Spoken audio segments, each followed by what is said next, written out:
And you probably noticed I don't feel about that war the way we were told we were supposed to feel about that war, the way we were ordered and instructed by the United States government to feel about that war. You see, I tell you, my mind doesn't work that way.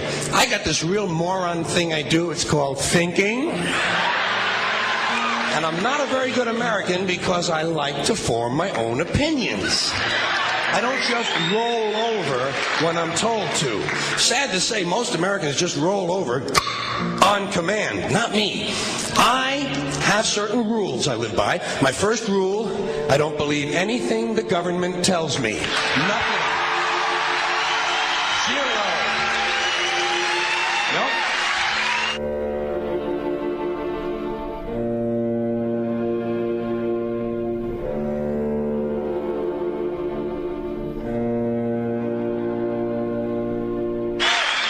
And I don't take very seriously the media or the press in this country, who in the case of the Persian Gulf War were nothing more than unpaid employees of the Department of Defense, and who most of the time function as kind of an unofficial public relations agency for the United States government. So I don't listen to them. I don't really believe in my country. And I gotta tell you folks, I don't get all choked up about yellow ribbons and American flags. Now, to balance the scale, I'd like to talk about some things that bring us together. Things that point out our similarities instead of our differences. Because that's all you ever hear about in this country is our differences. That's all the media and the politicians are ever talking about, the things that separate us, things that make us different from one another. That's the way the ruling class operates in any society. They try to divide the rest of the people. They keep the lower and the middle classes fighting with each other so that they, the rich, can run off with all the fucking money. Fairly simple thing happens to work. You know, anything different, that's what they're going to talk about. Race, religion, ethnic and national background, jobs, income, education, social status, sexuality, anything you can do, keep us fighting with each other so that they can keep going to the bank. You know how I describe the economic and social classes in this country? The upper class keeps all of the money, pays none of the taxes.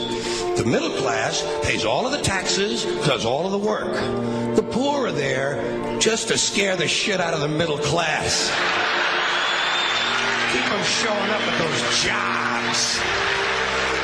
Politicians know that word. They use it on you. Politicians have traditionally hidden behind three things: the flag, the Bible, and children. No child left behind. No child left behind. Oh, really? Well, it wasn't long ago you were talking about giving kids a head start. Head start, left behind? Someone's losing fucking ground here.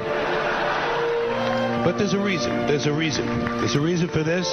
There's a reason education sucks, and it's the same reason that it will never, ever, ever be fixed. It's never going to get any better. Don't look for it. Be happy with what you got. Because the owners of this country don't want that. I'm talking about the real owners now. The big, the wealthy, the real owners, the big wealthy business interests that control things and make all the important decisions.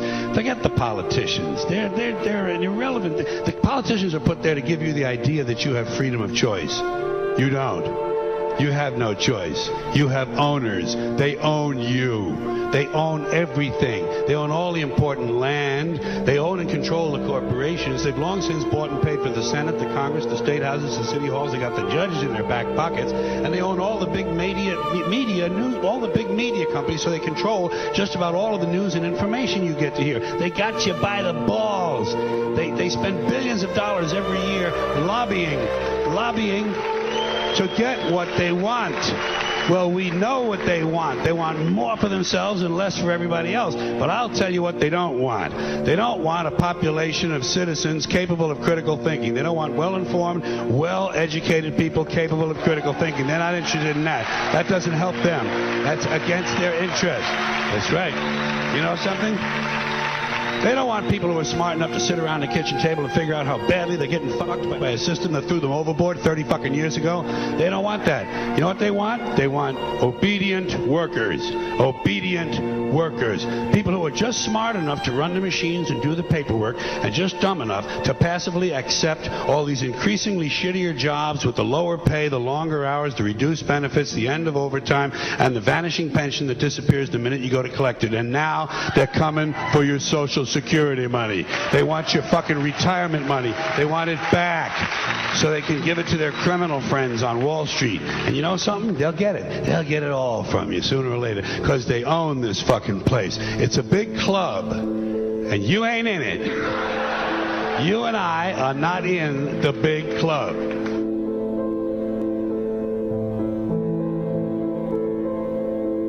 The greatest form of control is where you think you're free when you're being fundamentally manipulated and dictated to. One form of dictatorship is being in a prison cell and you can see the bars and touch them. The other one is sitting in a prison cell but you can't see the bar, you think you're free. What the human race is suffering from is mass hypnosis. We are being hypnotized by people like this. Newsreaders, politicians, teachers, lecturers. We are in a country and in a world that is being run by unbelievably sick people. The chasm between what we're told is going on and what is really going on is absolutely enormous.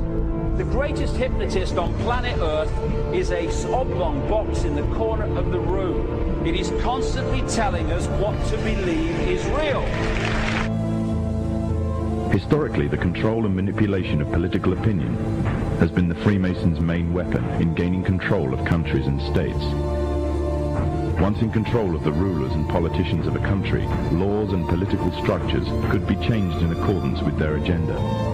However, since restricting the body does not necessarily mean restricting the mind, the Freemason recognizes that their plan for a global government hinges completely on subduing the masses to their agenda, and thus eliminating opposition to their cause.